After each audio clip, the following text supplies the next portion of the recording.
Good afternoon to everyone present here. I, Mrs. Bhavna Kshirsagar, Assistant Professor, Department of Physics, Medicaps University, take this opportunity to welcome you all in this expert lecture on crystal physics and its applications. I feel obliged to welcome Honorable Vice Chancellor, Professor Dr. D.K. Patnaik, and Honorable Pro Vice Chancellor, Professor Dr. D.K. Panda. Thank you very much, sir, for providing your gracious presence. In addition, I cordially invite all the deans, head of the departments, senior faculty members, students from various institutions. It is our privilege that we are accompanied with our esteemed guest, Dr. Ravikant Chaubey. Thank you very much, sir, for this. Now, I request Pro Vice Chancellor, sir, to say a few words. Good afternoon to all. On behalf of Medicaps University, I welcome all of you, and mostly I welcome our esteemed speaker, Dr. Ravikant, and all the participants, all my colleagues, and all the students.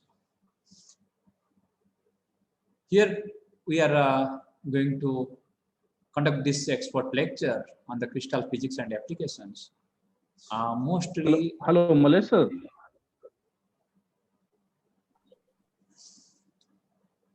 Mostly it is going to be useful for all the students related to physics.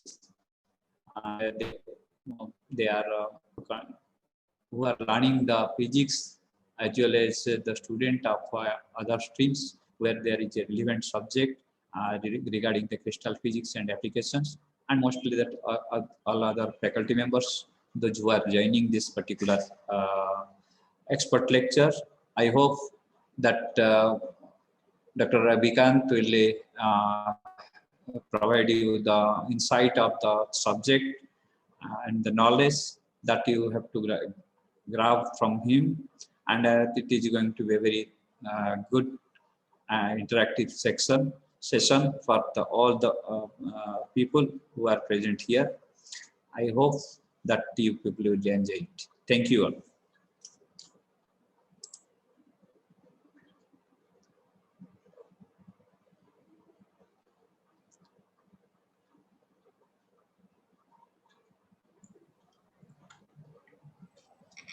Thank you very much, sir. Dr. Ravikant Chaubey is working as an assistant professor at MIT University, Noida. Dr. Ravikant Chaubey completed his PhD in 2009 from RGPV Bhopal. During 2010-11, he has been awarded postdoctorate at National Taiwan University.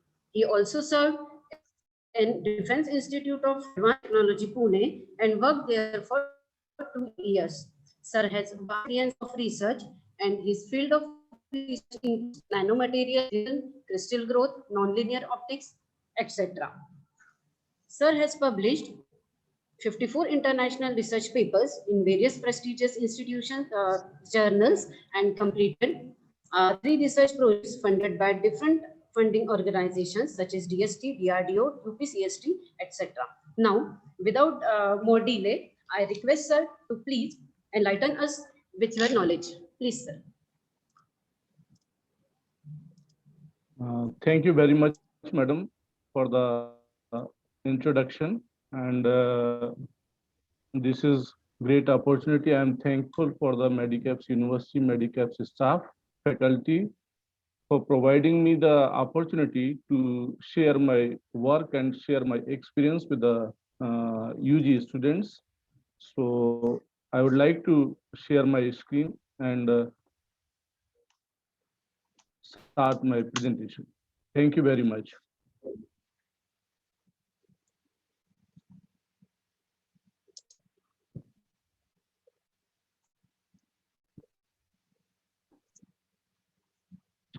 The slides are visible. Are the slides visible? Should I start?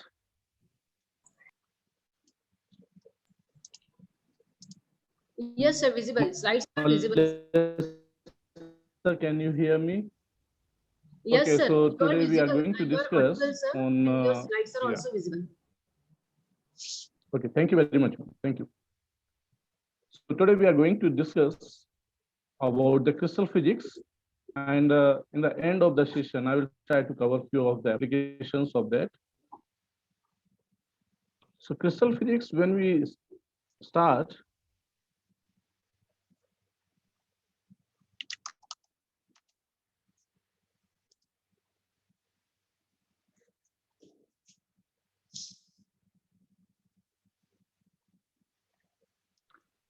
as we know that there are three states of the matter. Hence, again, the solids are divided into three parts, like crystalline, and basically we have studied amorphous. But one more category is there, that is polycrystalline material. So as we know that crystalline materials, that means single crystals. This is defined as the regular and periodic arrangement of atoms or molecules in the three dimension. So in the complete three-dimensional structure, regularity and periodicity, that is the most important part for the crystal. And it has to be maintained. As you can see in the slide, this is an example of two-dimensional single crystal. You can see the atoms or molecules are arranged in regular manner. Similarly, this is the three-dimensional structure where regularity and periodicity can be observed in the entire volume of the crystal. So the simple definition for the students, this is the regularity and periodicity in three-dimension arrangement of atoms or molecules.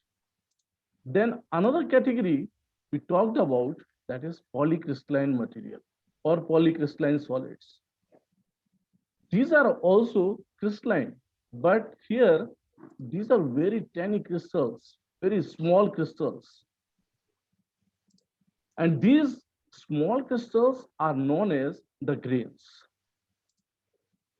These grains are separated by a boundary that is called the grain boundary. And usually we define that the size of the grains may vary from nanometer, 100 nanometer to 100 microns. But if the size reduce than this size, then we can say the material is nanocrystalline material, and that is another fascinating and very interesting area of the physics called the nanotechnology. Then this is the example of the polycrystalline material. You can see here, as I discussed, the polycrystalline material, you can see materials are made up of an aggregate of many small single crystals. So these are also single crystals, but these are very tiny crystals, and the size, as I mentioned here, this is the size. So here also, this is an example of the polycrystalline material. You can see this complete part is forming a grain. This complete part is forming a grain, and these grains are separated by a boundary that is called the grain boundary, and it can be observed here. This is called the grain boundary. Obviously, these different grains are there, oriented in different directions. So this is an example of polycrystalline material. Then we comes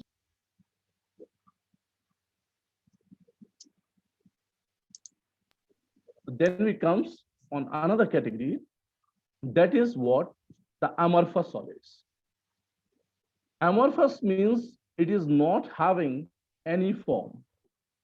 It is not having any shape. Okay, so amorphous materials are basically the solids in which the ions, atoms, or molecules are randomly oriented. And hence, there is no definite structure, no definite pattern. And the very simple example of the amorphous material that we used to see in our daily life, that is the glass. Excuse Glass, me, I will yeah. take the yeah, that I will have to leave now. So Malay, you continue. Okay. Okay, sir. Okay, sir. Sorry. Thank you, sir. Melissa, should I continue? Yes, sir. Continue, Okay. clear. Okay. So that was the difference, or that was the definitions of crystalline, amorphous, and polycrystalline material. As a simple difference, if I want to take the difference of this crystalline material and amorphous material, then I can conclude that these crystalline materials have the definite shape. Because as I mentioned in the beginning, this is regular and periodic arrangement of atoms or molecules in 3 dimensions. So that means the regularity is maintained. That means it has the regular shape, definite shape. However, in case of amorphous material, there is no such regularity. So these are irregular shaped material. Then the second point is what? The melting point. These crystalline materials have sharp or specific melting point. However, there is no such specific melting point for the case of amorphous material. The third and very important difference is what? About the anisotropy. Anisotropy means, you can say, the physical properties are different in different directions. Like physical properties are dependent on the direction.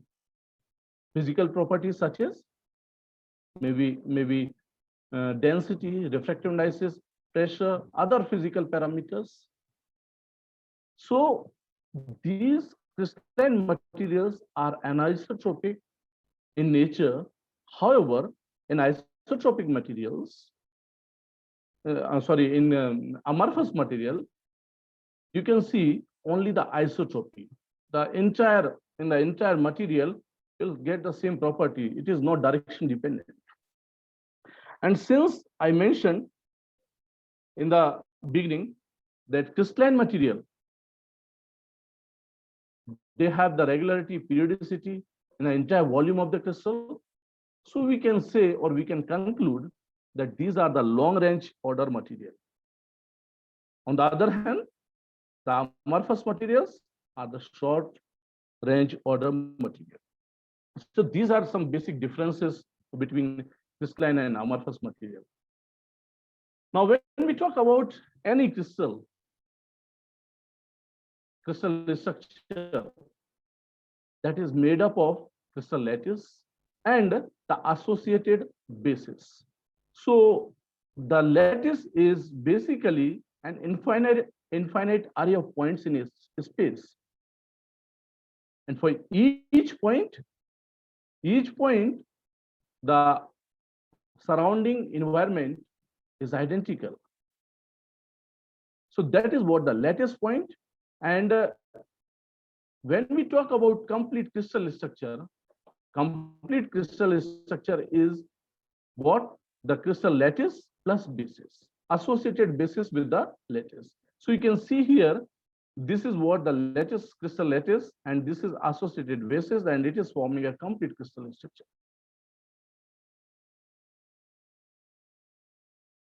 Another important parameter when we are talking about the crystallography or crystals, unit cell.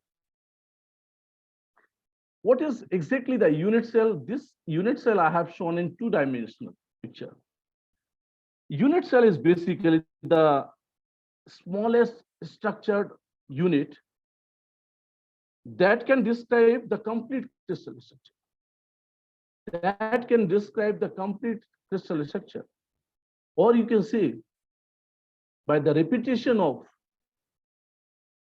unit cell, complete crystal structure can be formed. We can understand this by by a simple example. By a simple example that we consider a room. We consider a room like two-dimensional crystal. And when we are constructing the room or building, we use the bricks, and the stacking of bricks takes place. And because of that stacking of bricks, the complete building or room can be formed.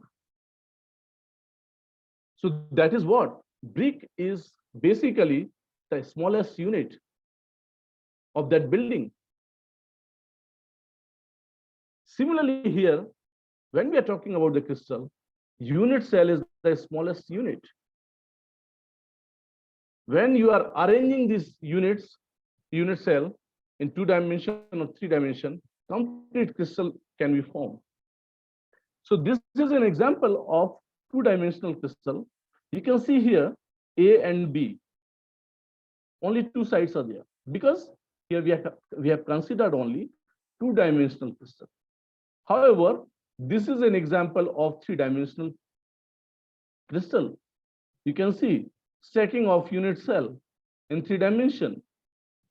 And this is another example I have taken. This complete part is forming the unit cell. So now you will get here A, B, and C. All these parameters you will get here. However, in previous case, we were having only A and B because we were considering only 2-dimensional structure. And this is the 3-dimensional structure. So you can see here A, B, and C all. Now, there are basically three common unit cells. As can be seen from the figure, this is representing for the simple cubic. Another is body centered, and the last one is the face centered. What's the difference between these three? Easily you can point out the difference. If you see here in the simple cubic, all the atoms or molecules are arranged at the corners only. You can see here. Another picture is showing you the body-centered cubic. That means this time, along with the corners, you have the atom on the body part also. So that is an example of BCC, body-centered. Then the third category is the face-centered cubic. Face-centered is the name suggests. This time, along with the corners, we have the atoms on each face. On each face means there are 2 faces. This upper face, lower face. This is the side face. This is the side face, and in the middle part also we will be having 2 faces. So this time we are having 6 more atoms. 2 atoms on each means plus minus phase. So in this way, basically we are having 3 common unit cells. And you know, this structure is showing you that the parameters like A, B, and this is A parameter, B parameter, and C parameter, and the angle between them is alpha, beta, and gamma. These are really very crucial and important parameters because these are the 6 parameters which basically defines the entire crystal system.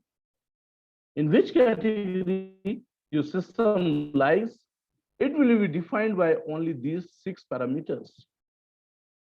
And here one should remember that according to the right-hand axis system, this thumb always shows the direction which is the C axis or it is called the Z axis.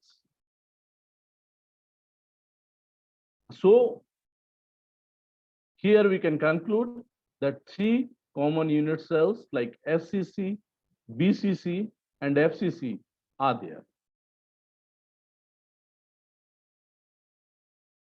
Now, with the arrangement of these lattice parameters like ABC and alpha, beta, gamma, the community has decided there are 7 crystal systems.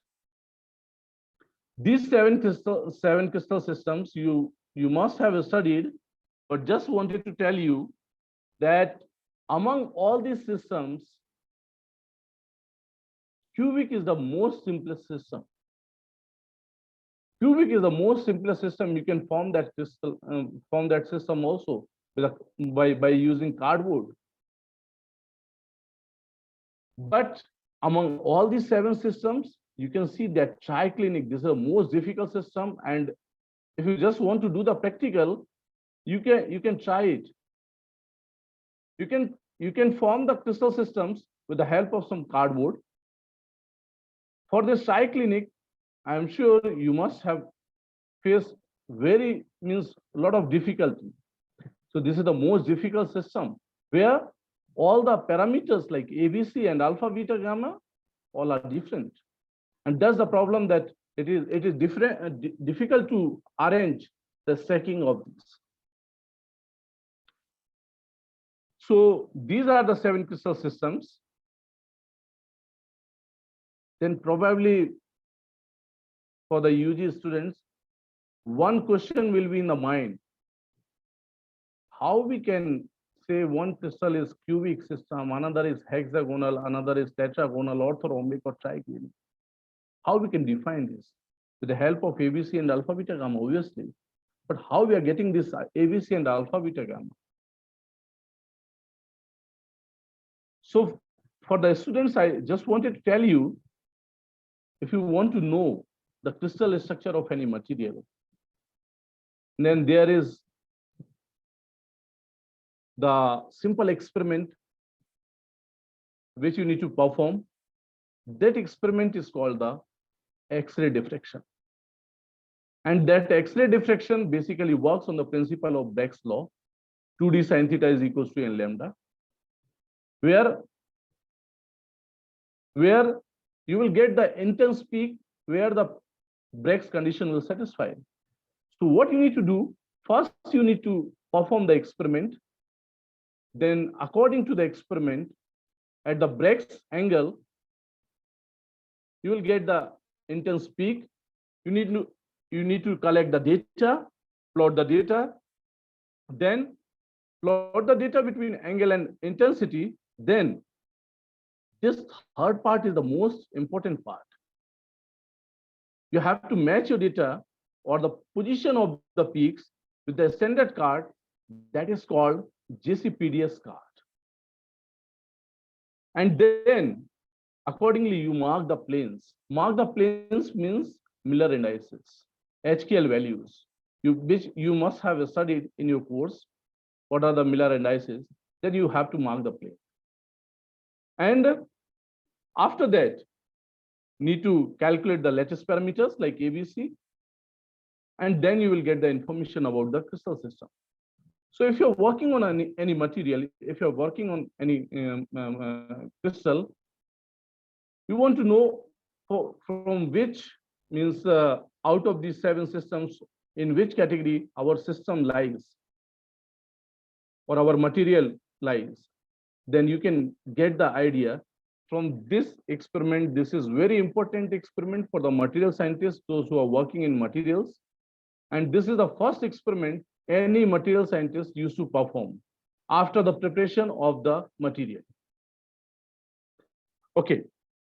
So up to this point, we could understood that there are 7 crystal systems and 3 unit cells. Along with this, we have 14 Bravais lattices. And these Bravais lattices are according to our unit cells. Like in cubic, we have simple cubic, body-centered and fist-centered, all the system unit cells. In tetragonal, we have simple, body-centered, and so on. So when you when you arrange all these parameters or all these unit cells, then you will find there are 14 different Brevis lattice systems, and that is called the Brevis lattices. You can see it here. This is for the cubic, P, I, and F, and P is the primitive, I is the body centered, F is face centered. So all these combination will give you the number 14, and that is what your Brevis lattice is. Another important factor, which is called the atomic packing factor of any unit cell. It is also known as packing fraction, packing density, and that gives you the information, basically, how closely your atoms or molecules are packed in the crystal. How closely these atoms or molecules are packed in that system, that gives you the information basically from the packing density. So it is defined as volume of atoms in unit cell divided by volume of unit cell.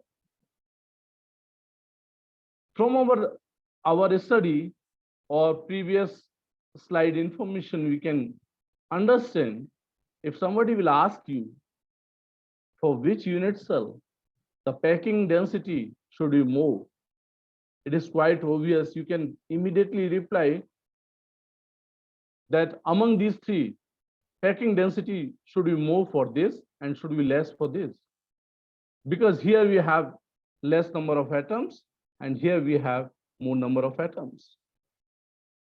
So the same thing we are doing here, we are going to analyze mathematically that what is the packing density for each unit cell.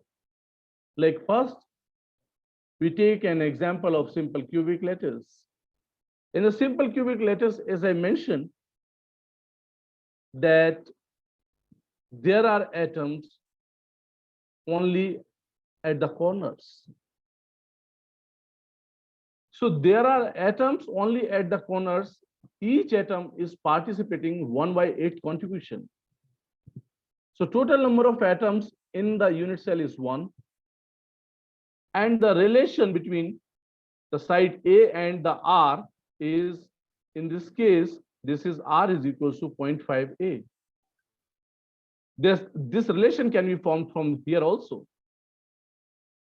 So by doing the simple analysis, simple mathematics, I can get an idea that my atomic packing fraction or packing density for for SCC is around 52%. Around 52% I am getting the atomic packing fraction. Now I'm going for another unit cell, that is BCC. As mentioned previously, that in case of BCC, all these atoms are same, just like SCC, only an additional atom will be there at the body part. And this is the additional atom. So the total number of atoms per unit cell will be here 2 atoms, 1 for this and 1 for these all 8. So total number of unit cell will be atoms in the unit cell will be 2.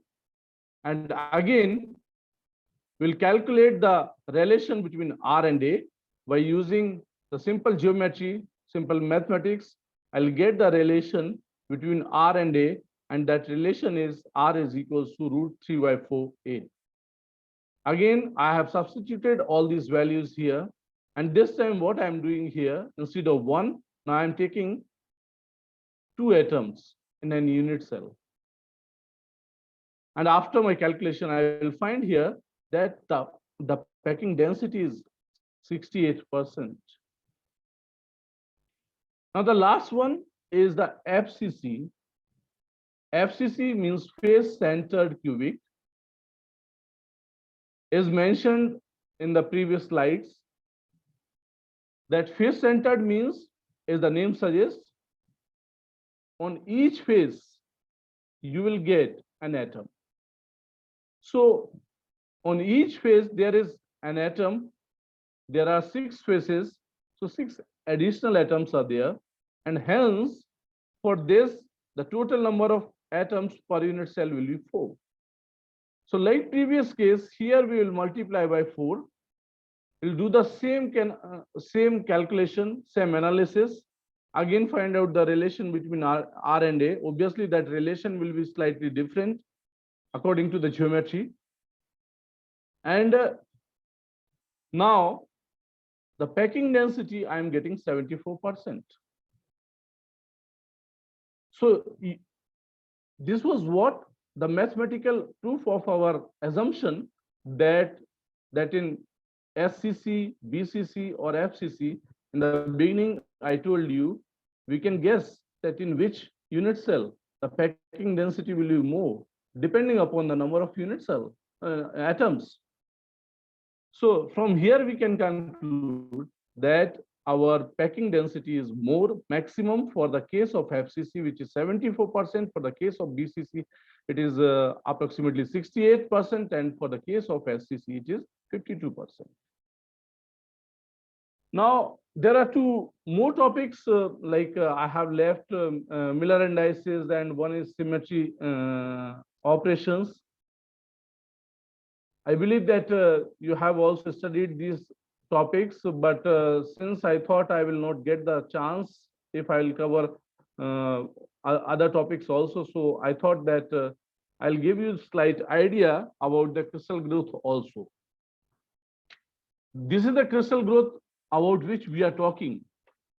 So basically, when we are talking about the crystal, the industrial production of crystal started from the theory given by the Bernal, and then experiment performed. This is the flame fusion growth method, and it is performed in 1902.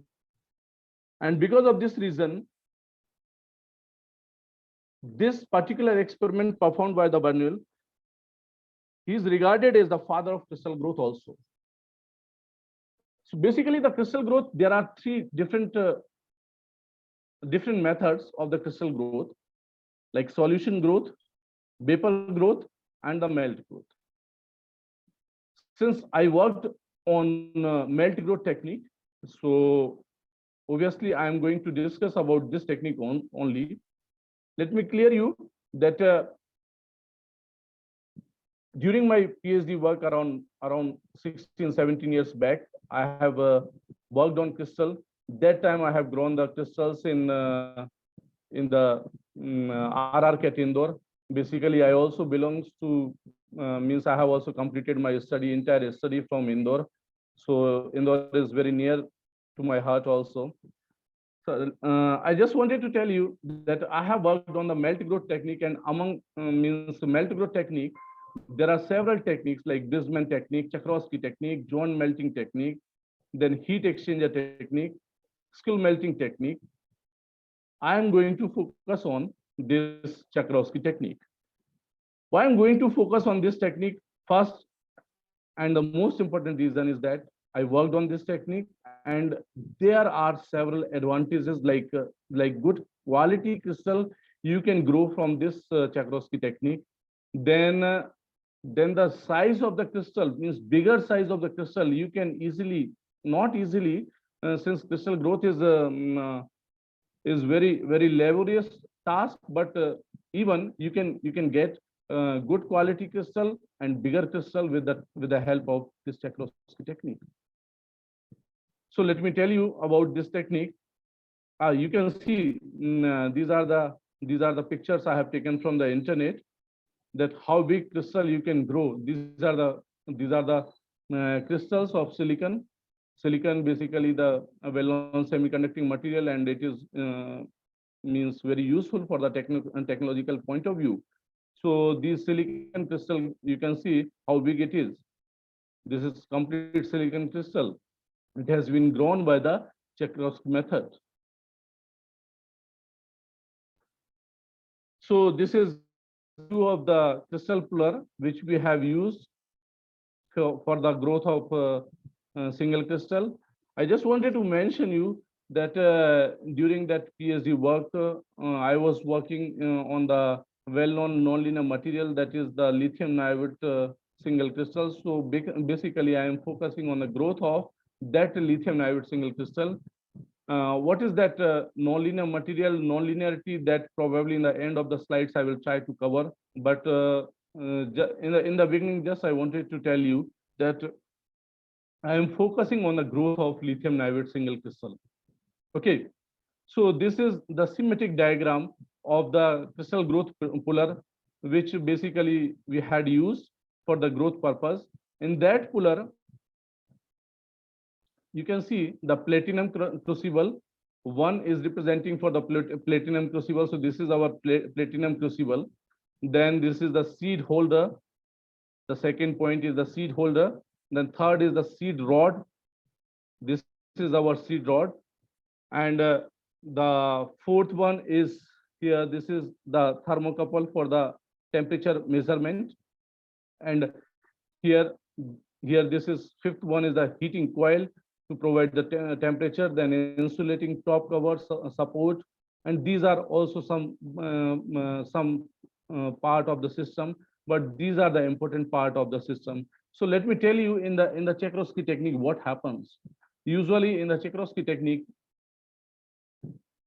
for any material which we are going to grow, we must have the seed crystal of that.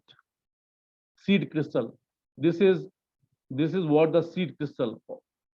Okay, so seed crystal that is attached with the seed rod, and now with the help of some automated system, because I was working on that lithium niobate that is having a high melting point. So manually this growth is not possible. So you need an automated system. Then what is the basically procedure in this particular crucible, which is made up of platinum, because here we are talking about the high melting point. So platinum is having the high melting temperature. In this platinum crucible, we have kept our charge. Charge means the mixture of our material for which we are planning to grow the crystal. Then here we have the charge, and we are providing the temperature. So this charge will melt. And now slowly what we are doing, we are trying to insert this seed crystal into the melt. Here one thing also we have to remember, during the insertion process, this seed rod is also rotating, or seed crystal is also rotating, so that uniformity can be maintained. Once it will touch to the melted part or melted portion, then we'll pull the crystal, slowly withdrawn this seed, and the crystal will pull in this way. So this is what the melt growth technique called the Czechoslovakia technique. Yeah. This is the photograph of seed crystal, and you can see in the bottom part, this is what the seed crystal, and it is tightened with the help of some ceramic rod. This is seed rod, and the dimension of the crystal, you can see the dimension of the crystals are around 2.5 mm, 2.5 mm, and 20 mm. So this is what the dimension of the seed crystal which we have used. This is complete crystal puller. The actual setup in which we have grown the crystal. You can see the date of this photograph. It is around 15 years back.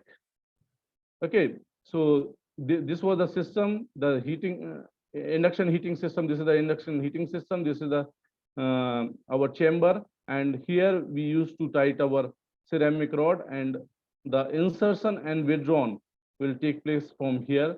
And obviously that complete setup is attached with the automated control device.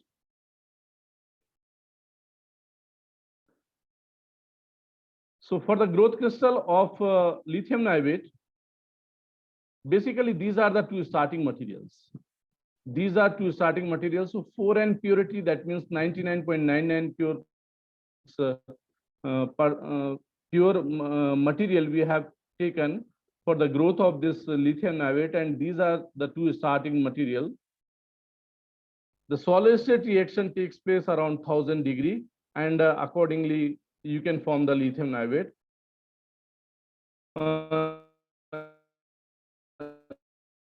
Here we have taken like MgOCr2O3 and Nd2O3 powders also we have taken, because during that work we were not only focused only pure lithium niobate, but also we were trying to grow some doped crystals like magnesium doped, like chromium doped, like Nd2O3 doped. So the different doping have their the different advantages. I don't want to go into the detail of that advantage. I just wanted to tell you that magnesium basically enhances the damage threshold of that lithium niobate, because this lithium niobate is basically the crystal which we use in for the optical studies. So if you want to increase the damage threshold, then we have reported that magnesium doping can enhance the damage threshold up to 10 times. And then chromium and niobium, these are well-known laser host materials. So we have also prepared the doped lithium niobate crystals.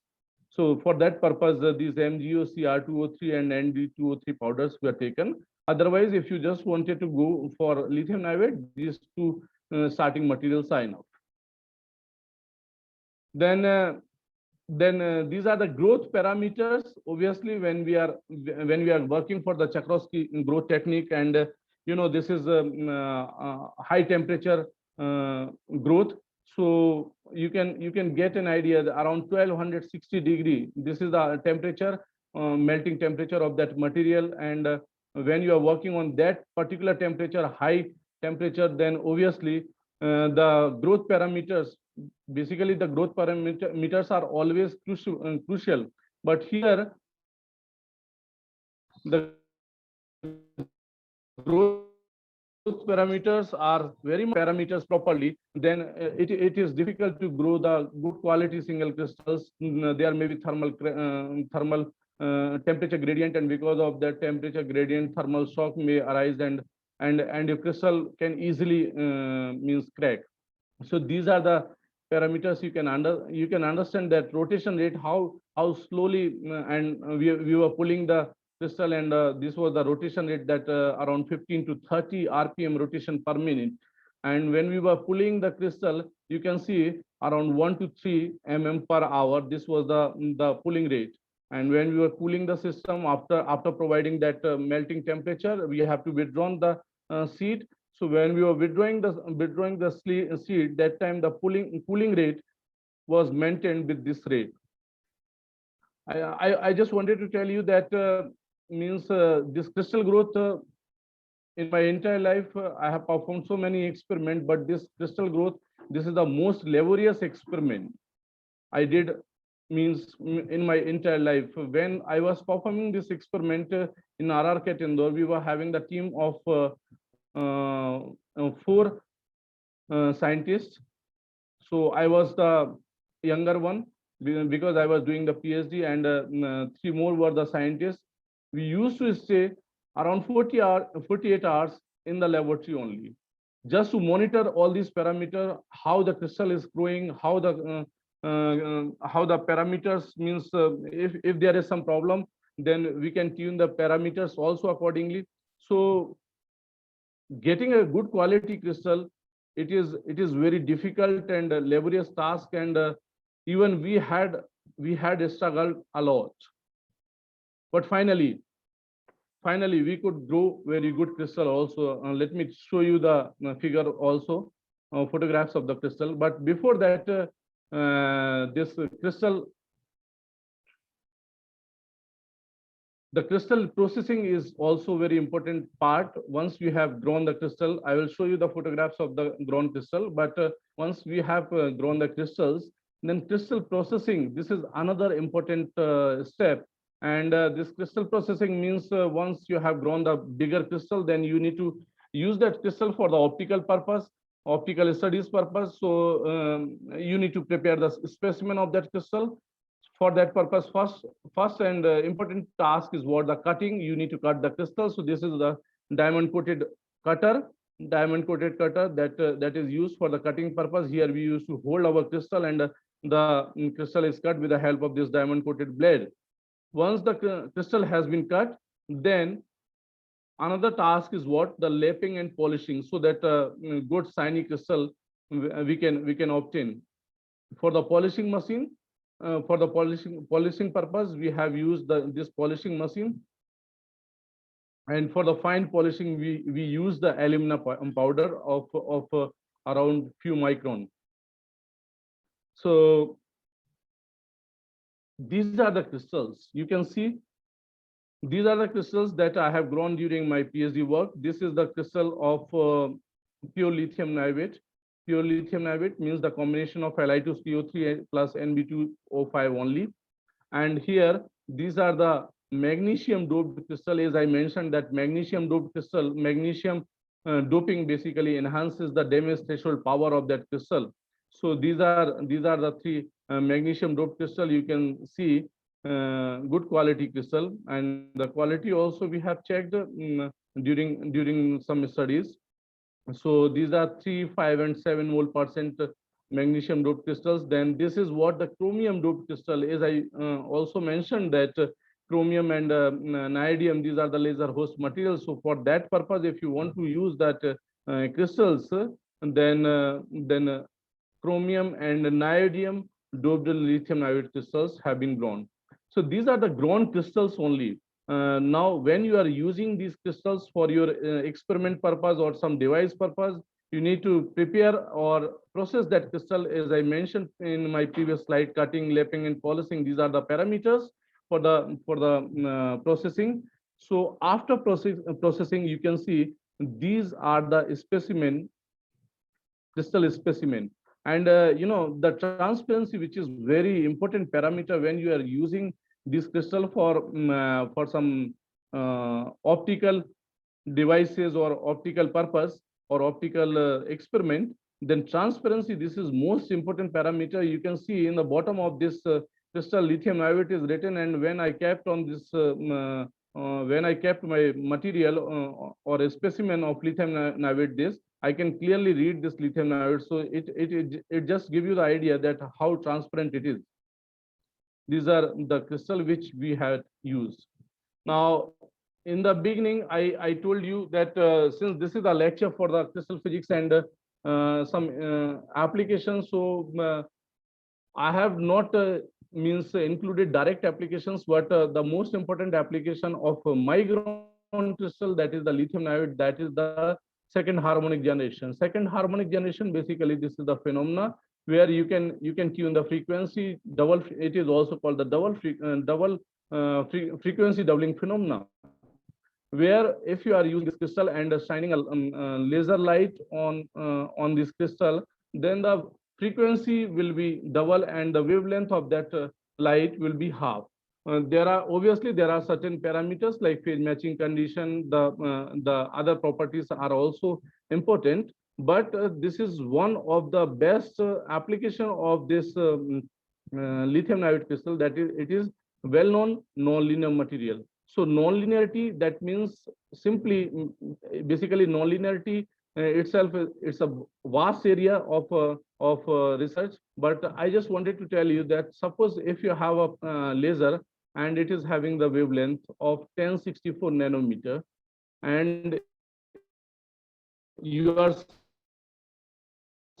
shining that laser crystal, then that 1064 nanometer wavelength will be half when you will see the transmitted light, that will be of 532 nanometers. So this is what the frequency doubling or your wavelength is half. That phenomena is called the second harmonic generation, and this is one part of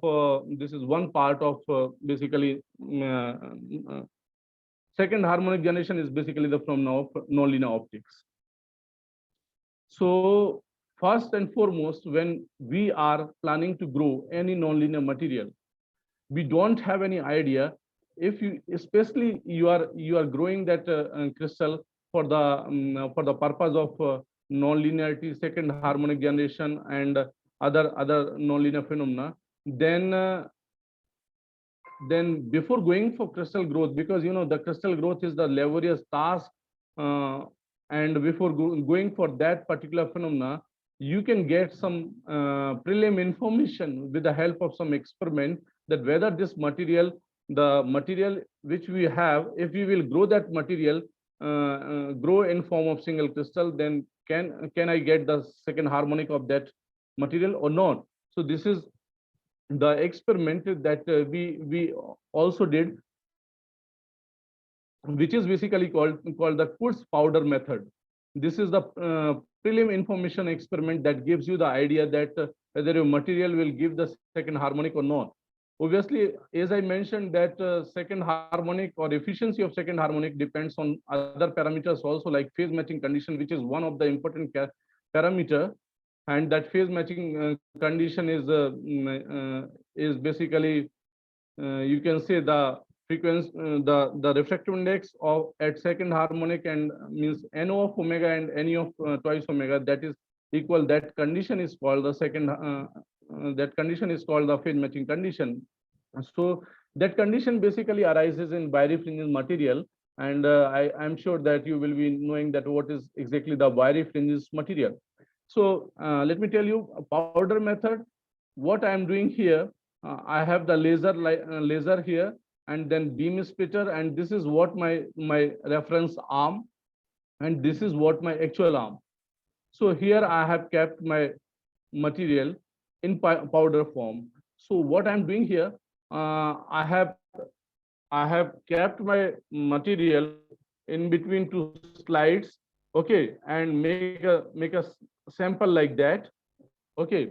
And when I am passing this laser light through this nonlinear material, if it is nonlinear material and showing you the nonlinear property, then easily you can get the second harmonic signal. That means 1064 nanometer. This is what the IR range of the light, so it is not visible. And when you are passing that IR light from this nonlinear material, which is inserted between the slides, they get very good green signal, green light, that is approximately wavelength of 532 nanometer. So if you are getting that signal here, that means conversion, second harmonic conversion is possible. Then this is what you can get the basic idea. Okay, now you can start growth of material, growth of single crystal with that material. It will give you very good.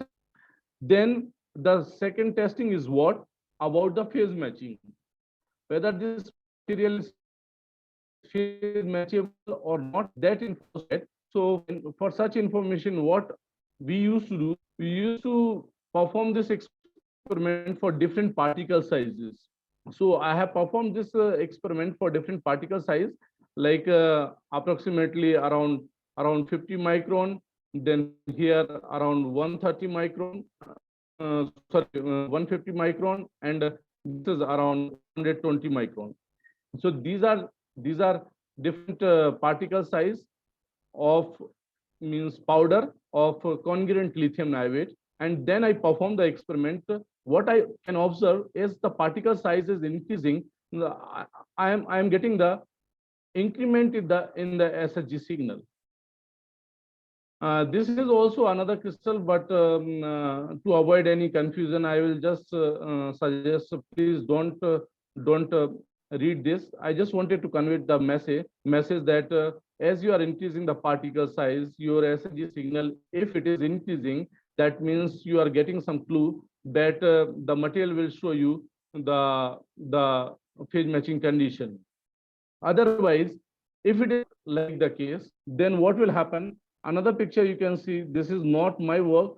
This is a picture I have taken from another paper. You can see here the same experiment is performed by another author, like particle size and SHG intensity.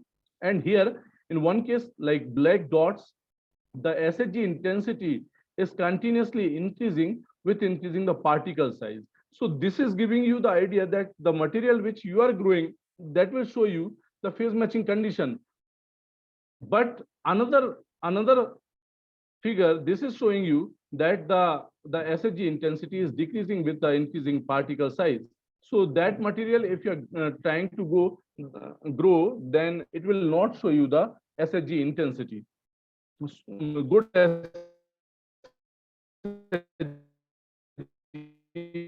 efficiency. So that is what the mess ahead, or you can take the back step. Once you have grown the single crystal, then another very good experiment on second harmonic you can perform, that is the Maker Finch technique.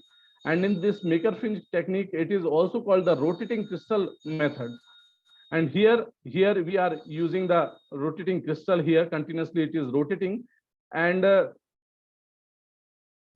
you are performing the same experiment. Obviously some other optics are used, and here we have used the second harmonic separator just to separate the fundamental light along with the second harmonic, so that in the end of this, at the PMT, you will get only the second harmonic. Okay, and this is another reference arm for any non-material. You can use that non-material, like KDP it is very good nonlinear material. So for the performance check, like in respect to KDP, how much your this test crystal is giving you the efficiency, that efficiency can be checked by another experiment that is called the Maker Finch technique. But this experiment can be performed only in crystals, single crystals. So this is what the second harmonic generation. Another important experiment you can perform, this is related to self-focusing and self-defocusing phenomena. That experiment is called the G-scan technique, and that technique basically it is third order susceptibility measurement technique.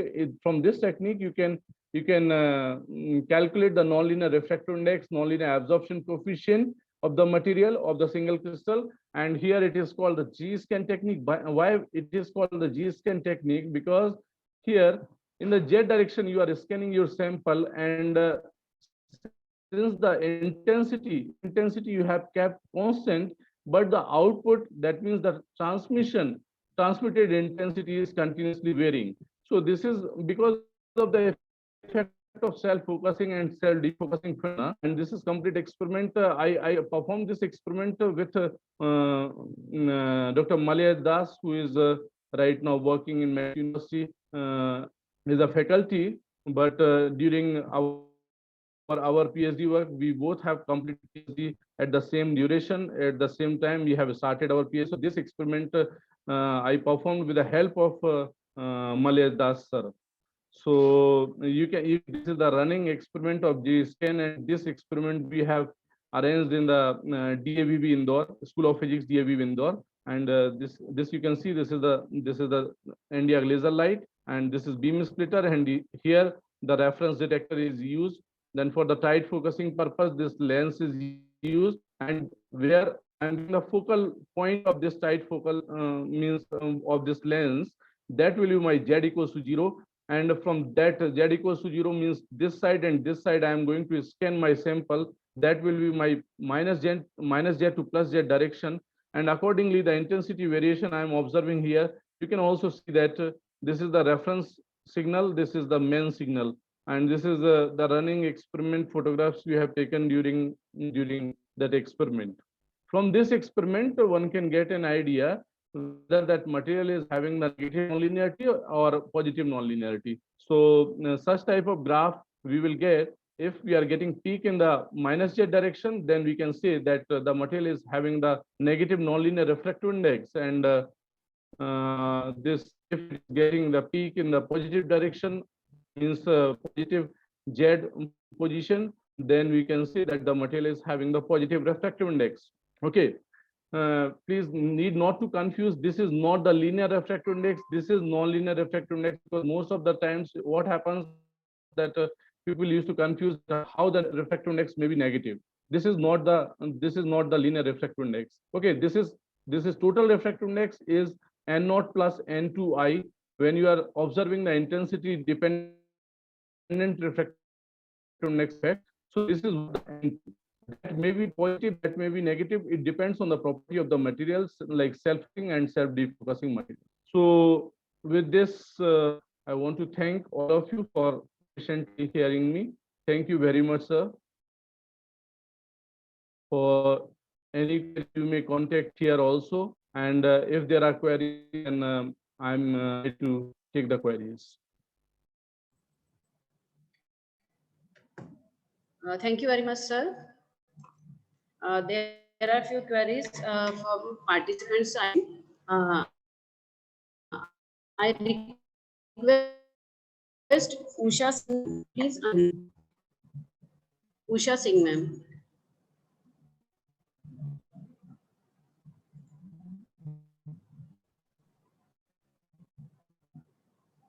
Usha Singh, ma'am.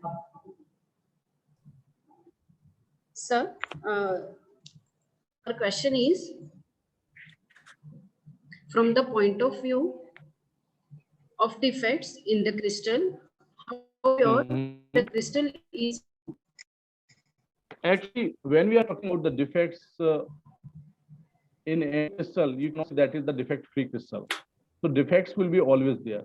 Defects will be always there, but we have not done the defect-free in these materials. So when you are growing the crystal, always the defects will be there, like OH ion can when you're performing the crystal, when you are doing the growth of the crystal in the open air atmosphere, then OH ion can trap. So that is kind of impurity you may get. Defects will be always there. Okay. Thank you. Thank you. Thank you. Next question is from Aditi Jain. He is asking that, is there any difference between particle size and grain size? Yeah, the particle size and grain size is different. The grain, as I mentioned, this is basically the tiny crystal, and in that grain, there may be different particles.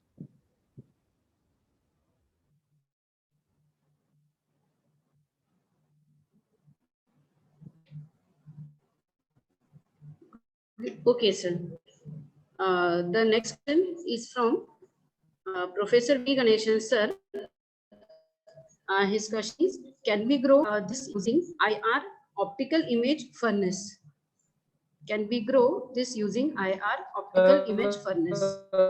From that particular technique, I have not studied this, but I have studied lithium niobate can be grown by Czechoslovakia, as well as Brisman technique also.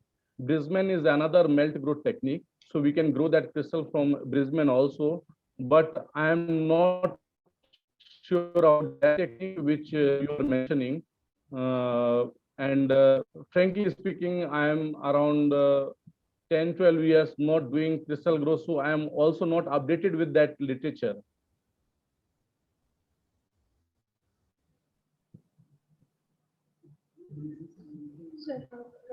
That's very nice. Thank you for unfolding it. I'm Ganeshan here. It was very recently we did it in the consortium, this optical IR for. So we also did some oxides for our liquid systems. That is why actually, sir, as I mentioned that around 10 years, 12 years, I am not doing this, so I am not updated with the literature. But the reason is that nowadays Swarovski system is become very complicated, and people are not utilizing. Whereas IR mirror is gaining more momentum because you can get reasonably good. And second thing, I asked another question also was that there is a bulging in all your crystals. Is it that the feed is not very high? Sorry. All of your crystals are bulged at the center. Actually, most of the photographs. You are correct. Correct. Yeah. Is it that your feed is not enough? Sir, there are so many parameters we could not control the temperature, or means the diameter we could not control. That's as I mentioned. So since you are working at high temperatures, sir, and even you are not able to see that how the crystal is growing properly, means you just get some idea with that Your that fiber system was your system was not an automated one, It or was, is it it was developed one by automated, you? but every time we used to see that how the crystal is growing, means according. Yeah, I know. That is Yeah. very difficult. And It's since you are very working difficult. at around 1260, so even we are using it was not very clearly visible that it is properly growing or not. I was working this with Dr. Vartwal in RRCat. Dr. Vartwal, Whom, sir? K.S. Vartwal. Yeah. Yeah. Thank you. Nice of you. Very nice. Thank you, sir. Thank you. Speak talk. I am compliment you for Sir, your. Thank you very much. Sorry. sir, one last question from Nidhi Parmar. What is SHG intensity? As I mentioned, this is the phenomena, second harmonic generation. Second harmonic generation is basically nonlinear phenomena. Like in the beginning, I mentioned in the vast area of the research, but for the simplicity purpose, I just wanted to tell you that in that second harmonic generation, we can double frequency and half the wavelength. We can do this. Like like I mentioned, if I'm using a laser light having the wavelength 1064 nanometer, and if I have shine that light on that crystal, and it is phase mesh crystal, it is showing very good second harmonic generation, then in the output I will get the light of 532 nanometer. 532 nanometer means the wavelength is half and frequency is doubled. This is called the second harmonic generation. And accordingly, the intensity of second harmonic generation we used to see on with the help of some photomultiplier tube or some detector. Then intensity, if it is increasing or decreasing of second harmonic, that is called the SHG intensity.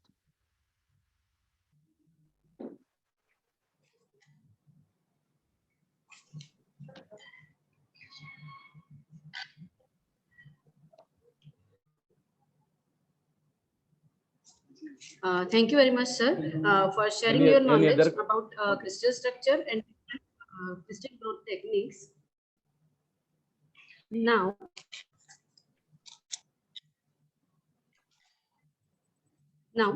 I request Head of the Department Physics, Dr. Malyesh Das, to present. Good afternoon, everyone. Myself, Dr. Malyesh Das, Head Department of Physics, Medical University, Indore. It is my pleasure to present the vote of thanks for today's expert lecture in crystal physics and application on the behalf of department and on the behalf of Medical University. First, I would like to thank our resource person, Dr. Ravikant Chobe, Assistant Professor, MIT University, Noida. He shares his valuable knowledge with the students about important concepts of the crystal physics, crystal growth, techniques, and their application in SSG and Z-scan setup. We all are inspired by your great words. Thank you, sir. Thank you, sir. Thank you very much for We all are inviting me thankful and to our it was- Honorable Vice Chancellor, sir, Professor D.K. Patnaik, sir, for their kind motivation and administrative permission. I would like to thank Honorable Vice Chancellor, sir, Professor D.K. Panda, sir, for his kind presence and motivational speech. I'm also thankful to Registrar, sir, for academic support for this lecture. I extend to thanks to Professor Dr. Preeti Jain, Dean Sciences, and Professor Dr. A. Kosa, sir, for enthusiastic support.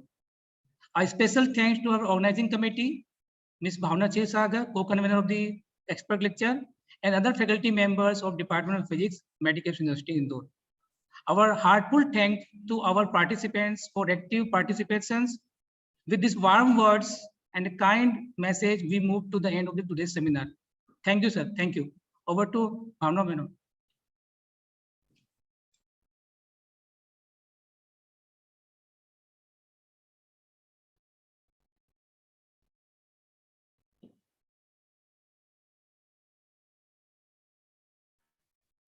Once again, thank you very much to one and all for joining. Thank you, sir. Thanks a lot, very sir. much. Okay, ma'am. So can I leave, ma'am? Yes, yes, sir. Okay, ma'am. Thank you very much.